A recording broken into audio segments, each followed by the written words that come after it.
Friday the 13th. Look who we have visiting us.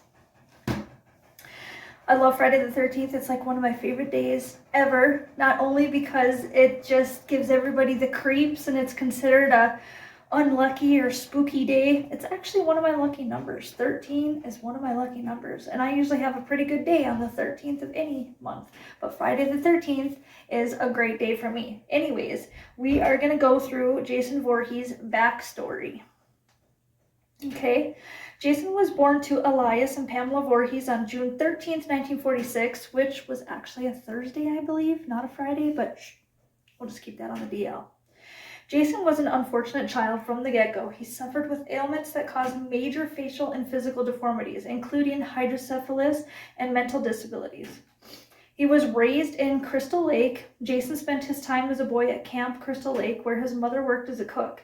Jason's mother kept him tucked away from the world, isolated and homeschooled because she feared how he would be treated due to his deformities.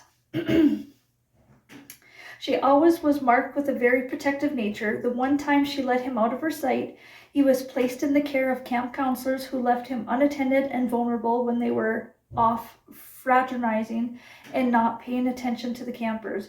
Bullies at the camp ended up throwing Jason from the docks, resulting in death by drowning.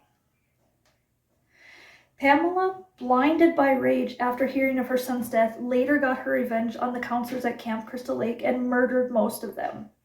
The sole survivor of the initial bloodbath, Alice, decapitated Pamela with the machete at the end of the first one. It shows Alice out on a lake in a canoe, daydreaming, only to be capsized by young Jason, who is apparently not dead after all. After her subsequent rescue, Alice is reassured by police that they did not find any boy in the lake, which implies that he's dead and she fell asleep in the canoe. Eventually, we learn that this isn't true. Jason survived and took up residence in the forest, waiting for his mother to find him. He continued this for over 20 years. That's just one theory. There's actually two. One was that he did die but was resurrected by the mother. This is another theory, fan theory, or what have you. He continued out in the forest for 20 years. Jason saw Alice murder his mother, causing him to seek revenge by tracking down Alice and murdering her in her own apartment. After that point, Jason went back to camp and became territorial, killing any and all teenagers in the surrounding area. He went motherfucking crazy. Didn't you, big boy? Yeah, he did.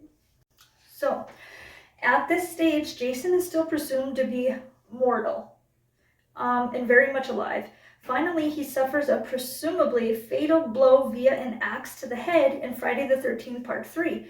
Jason is taken to the morgue in Friday the 13th, the final chapter, which was meant to be the true end for his character. After murdering a nurse and a morgue attendant, Jason makes his way back to Camp Crystal Lake, only to be killed, presumably for real this time, by young Tommy Jarvis. Originally intended to restart the franchise, Friday the 13th, A New Beginning, brought back the character of Tommy Jarvis for another showdown with Jason, who isn't actually Jason in the film at all, but a copycat killer. In Part 6, our masked killer is accidentally revived from the dead in a Frankenstein-adjacent move by Tommy, who goes to Jason's grave to destroy his body, only to provide a jolt of electricity via a cemetery fence post that resurrects him. The now zombified Jason Voorhees has supernatural powers that bolster his already formidable skills and turns him into a killing machine. That is true. He was crazy. So Zombie Jason manages to outwit and outlast many memorable opponents, including the telekinetic Tina Shepard, Friday the 13th, Part 7, I believe. The New Blood, punk rock teenagers in New York City, Friday the 13th, number 8, Jason Takes Manhattan. That's actually not my favorite one, but the whole thing is important nonetheless. And Freddy Krueger himself, Freddy vs. Jason. Jason even survived the FBI in Jason Goes to Hell, Final Friday. This he accomplished via demonic possession. Everything. which implies that he's not a zombie. Some have speculated that Jason could be a deadite. Another plot twist in this film explores that Jason can only be killed by his family. In order for him to die forever, he needs to be killed by another Voorhees. From there, Jason took a journey to space, Jason X, which is my least favorite of the whole franchise. It wasn't worth the watch, in my opinion. Where he got a brand new body via advanced technology that essentially repaired all the decayed, undead parts of him. Now, it certainly seems like he might be invincible, which is probably the case. The Friday the 13th franchise, however, seems to be dead in the water. Pun intended. Because he was in the water and he was never actually really dead. Meaning, I don't think the franchise is actually dead either. In fact, I think there may be things in the works for Jason Voorhees. So, yeah. Let me know in the comments if you have any theories, fan theories, like what you think. A lot of people think that Jason, when he was a boy, he did not drown, he did not die. He somehow survived and made his way to the woods, and he lived there for a long time, just living off of the land, living off of the abandoned camp, basically, which is probable. You know, it could happen. He does not talk.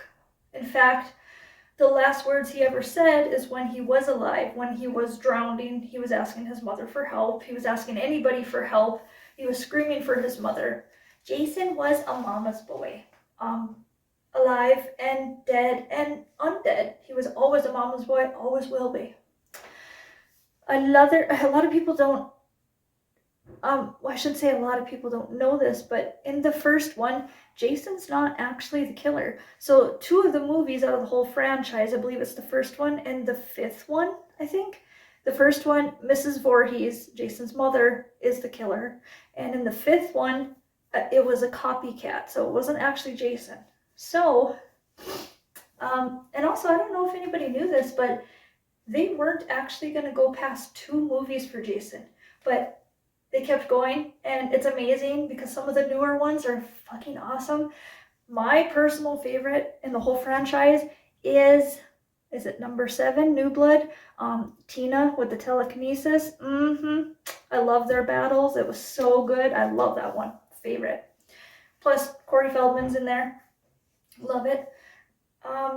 Let me know in the comments, yeah, if you think anything else. Oh, I was going to mention the other. See, there's 2 main theories. One is that he survived, he didn't drown, he lived off the land in the camp. And the other one was that he did drown when he was a young boy due to the little shitheads at camp and nobody watching him. His mother got revenge. His mother made a pact with the devil and resurrected her son.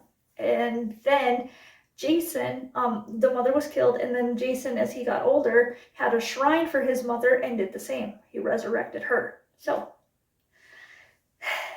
there's lots going on there, and it's really good, really interesting. I'm actually going to go continue watching it. I'm about to start number 6. So, I started early. I started watching them last night.